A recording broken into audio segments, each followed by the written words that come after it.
From the snowy paradise of Zermatt all the way to the historic streets of Bern, samahan nyo kami sa isa na namang epic Switzerland adventure.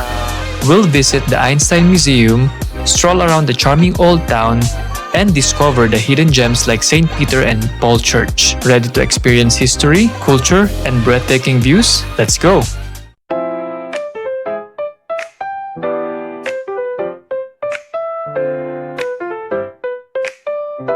Hi guys, good morning! So, kakagising lang namin tapos naligo rin ako kaagad kasi gusto ko maraming magawa today. Tapos lumabas lang ako dito sa may balcony ng hotel. Guys, sobrang relaxing. Although medyo gloomy and walang araw pero that's fine. I was expecting it to snow this morning kasi yun yung forecast last week. Pero hindi siya nag-snow unfortunately. Pero okay na lang. Nag-drizzle lang ng ulan. Kasi 5 degrees yung pinakamababang temperature. Siguro sa bundok sa Matterhorn, nagsusnow talaga doon. Pero dito sa Zermatt town, hindi siya nag-snow guys. Unfortunately. Pero tingnan nyo naman yung view. Ayun yung bundok guys, oh, di ba? Parang feeling ko nagsusnow sa bundok eh. Ayun oh. Zoom pa natin. Yan. Yan yung bundok. Kita mo may umiihi doon sa dulo. Joke lang. So, ayan. Tada! Ayun pa, may isa pang bundok. Tingnan natin yun. Mga may nag-hiking. Wala.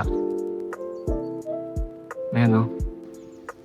Tingnan nyo. Tapos tingnan nyo guys, yung mga bubong ng bahay dito gawa sa tiles. Siguro para masustain niya yung heaviness ng snow. Kasi mabigat, di ba? Relaxing. Tapos from here, hindi ko alam kung naririnig niya pero malapit kami sa parang sapa.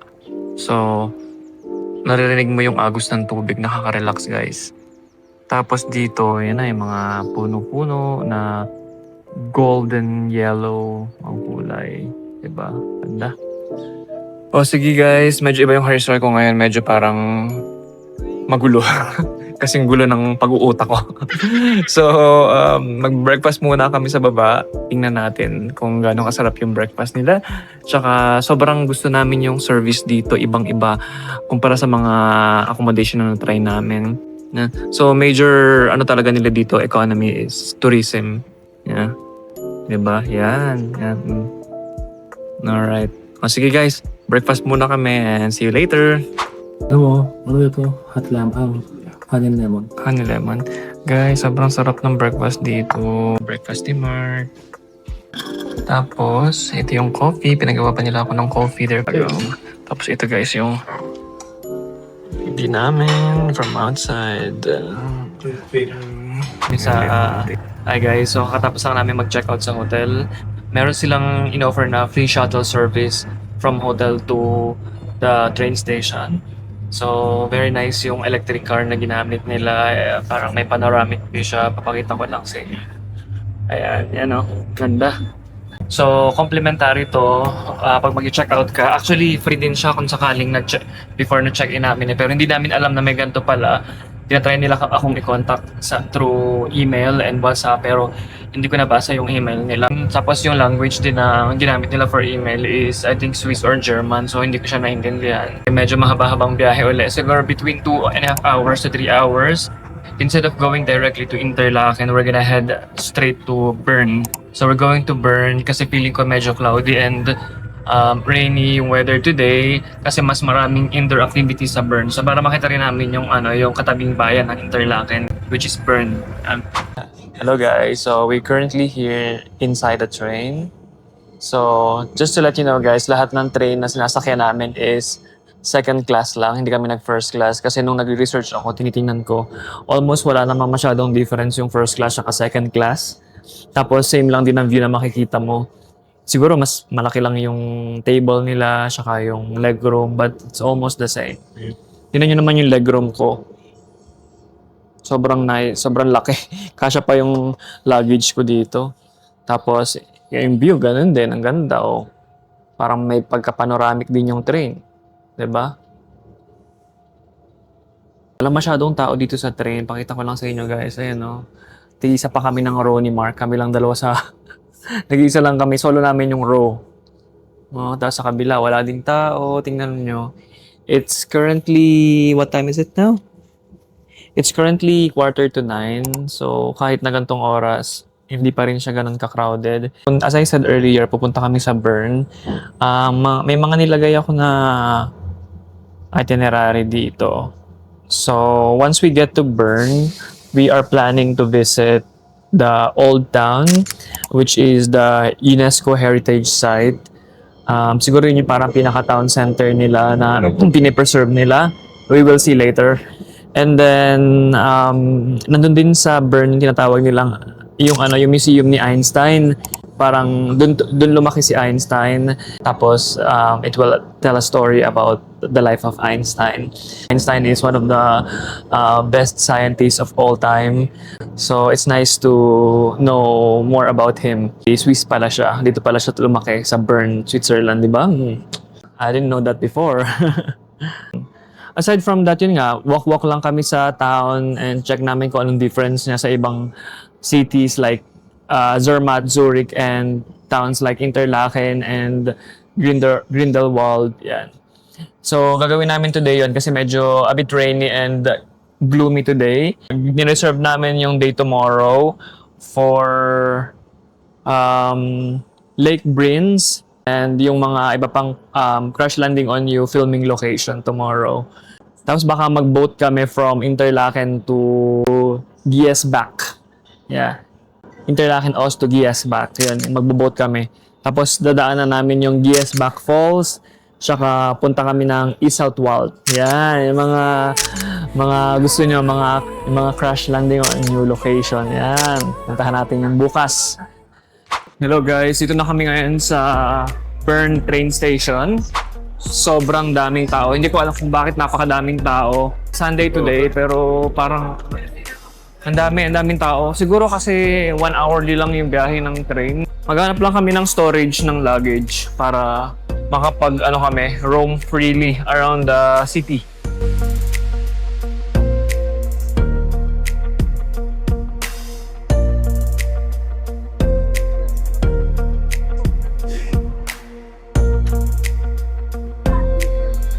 Okay guys, ito na yung storage facility nila. Storage service. So, nalagay lang namin dito yung luggage sa loob ng box. Kasya ba dalawa? Yun. So, 8 CHF, 16 AUD. I don't know how much sa peso. Convert na lang natin. Yan guys. So, after namin magbayad dun sa locker, nagprint siya ng ng QR code tsaka ng resibo. So, yung QR code na yan is kailangan yung i-keep. Yeah. So, for us, pinicture namin siya para in case na mawala namin yung resibo. Madali namin siyang ma-retrieve mamaya pagbalik namin. So, ayun guys. Anong muna natin pupuntahan? Yung museum muna? Museum. So, punta muna kami sa museum. Hanapin namin. Tapos, see you later. Punta lang kami sa museum guys. And then, tingnan natin kung nandun si Einstein. Baka bigyan tayo ng Nobel Prize. Guys, ang laki din ng Bern. My God. Grabe oh. Parang mas maraming building dito kaysa sa Zurich. Ayun no? Hotel Schweizerhof. Schweizerhof. Kahit ano na. Ayan. Laki. Tapos may mga tram system din sila dito parang sa Melbourne din. Pero yung mga bus nila ang hahaba. Wala kaming ganyang kahabang bus sa Melbourne.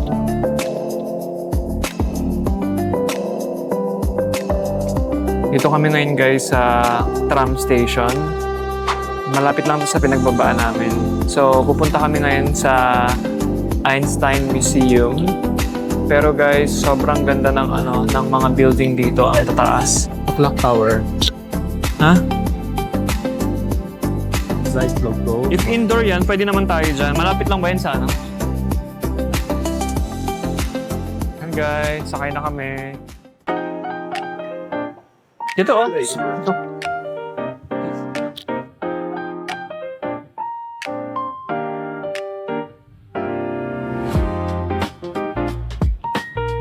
Guys, dito na kami sa Einstein Museum. Ang laki pala nito, my God. Napansin ko lang guys, parang masyadong historical tong Bern. Parang yung mga activities na mga gawa mo rito is puro about history, mga museum, indoor activity. Medyo gloomy lang guys yung shot. Kasi mababa ang exposure ha. Pasensya na guys. Ayan na siya. Ang ganda.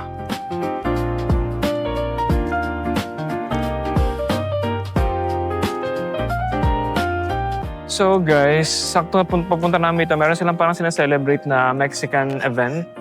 Kaya maraming mga shops dyan sa may Bukana. Parang may mga tiyangge, may mga binibenta silang something. Ask lang namin sila kung kailangan pa ba ng ticket kasi Hindi ko mag-jacket. ito na si Einstein guys. Papapicture kami kay Einstein. Kaso nanigas na siya. Sa sobrang tagal niya, sobrang tanda niya. 1, 2, smile!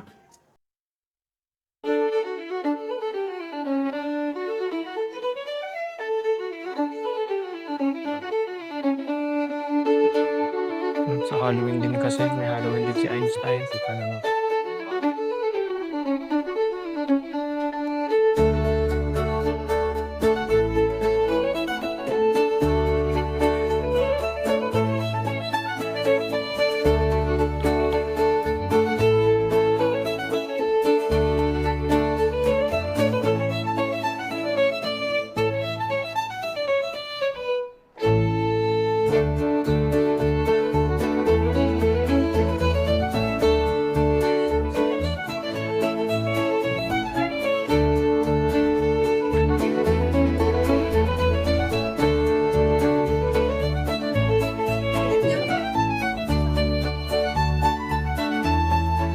Ang ganda guys ng palasyo ni Einstein.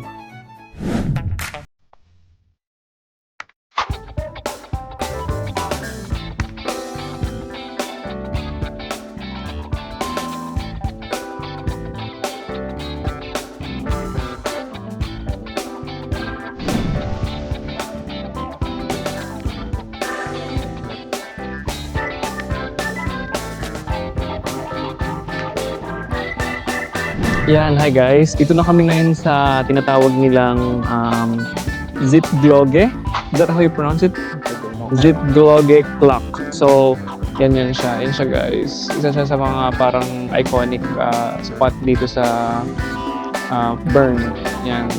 Galing lang namin sa Einstein Museum. So, few walks lang to. Siguro mga 10 to 15 minutes walk from Einstein Museum to the clock. So, quick facts lang about this clock. Alam mo ba, ang Zitgloga clock sa Bern ay dating city gate noong 1200s. Naging women's prison din ito noong 14th century. Sa ngayon, sikat siya dahil sa 500-year-old astronomical clock na gumagana pa rin hanggang ngayon. It functions as a fully mechanical astronomical clock, tracking time, date, zodiac, moon phases, and sun position. Every hour, may puppet show din, pero di na namin to naabutan kasi nagmamabilis na kami. Considered UNESCO World Heritage din siya.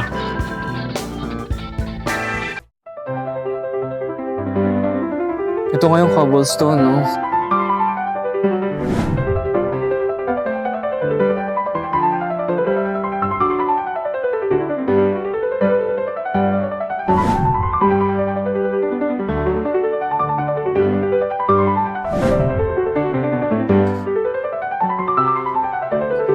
Ito na yung church. Ganda.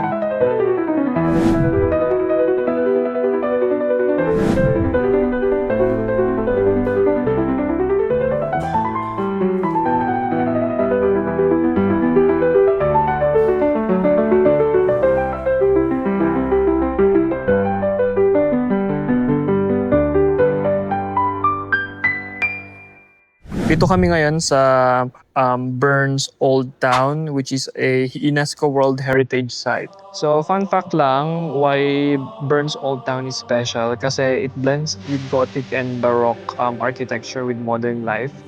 It reflects the evolution of a medieval city. Yan, so parang nung naglalakad kami, parang feeling ko nasa medieval time ako. Yan ang may nafe-feel ko na yung mga nilalaro kong games na kagaya ng The Witcher 3, yung mga gano'n. Feeling ko ano siya, medieval era na yung mga tao naka-costume, yung mga babae naka-dress. Ngayon na-imagine ko na naglalakad kami do'n. Very historical yung kalsada. The city's layout and buildings offer a unique glimpse into urban planning from the medieval ages. Yun kaya siya special. So that's why pinoprotect siya ng government ng Switzerland. Siguro bawal nilang i-change yung facade ng mga building to maintain the historical significance of the streets. Dito kami ngayon sa Church of Saint Peter and Paul in Bern. So sa Bern pa rin to, sa mga pinakamalaking church, Catholic church sa Switzerland.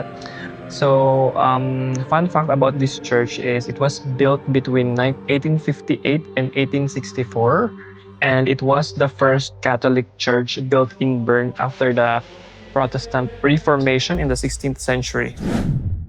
Sorry guys, hindi na ako nakapag-goodbye sa inyo dito. Nalobat na kasi yung camera ko. So after ng St. Paul Church visit namin, nag-train na agad kami pabalik ng Interlaken para magpahinga. So thanks again for watching and we will see you in our next vlog.